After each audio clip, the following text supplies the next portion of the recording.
Okay, let me share with you guys a very touching story. It's actually a true life story. A few years ago, there is this couple who actually relocated from Nigeria to the United States of America. And when they got to United States of America as a young couple, they started developing themselves, try to see how they can sink into the system. And after a while, they got qualified. The husband became, a practicing lawyer, and the wife, a practicing doctor in the United States of America. They grew up there. Both of them are actually, you know, devoted and practicing Muslims from the West. They started their life, and started raising kids. So they eventually had two girls and one boy. The boy is actually in between the kids, the children. So when these children grew up, the first one became 20 years old. The boy in between became 18, and the last girl became 16. You know, so that means they've stayed many years in the US. So they thought as a family that it's time to take our kids to Nigeria so that they originally know where they are from. Okay, and that was how they started planning as a family. At a point, the middle boy said he was not going. The middle child, who was a boy, said he was not going. He doesn't want to go to Nigeria. He has read a lot of things about Nigeria. He doesn't want to, and all that. But the other two girls, they were so excited. They want to go, with their parents to Nigeria to see where they originally came from. And that was how they embarked on this journey. So when they got to Nigeria, they lodged in an hotel in Lagos. They were so excited. They took them sightseeing. They went to a lot of places.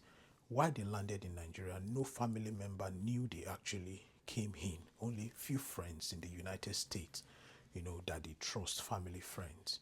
So one of the days they said, okay, it's time for us to take you guys to the village where you originally came from, Osun State.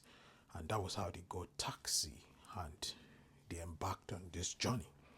So immediately they left the redemption camp towards the Lagos Ibadan expressway. As soon as they were passing through Ibadan and getting to the road that leads to Elisha, they got abducted by Fulani headsmen. So they were taken into the bush.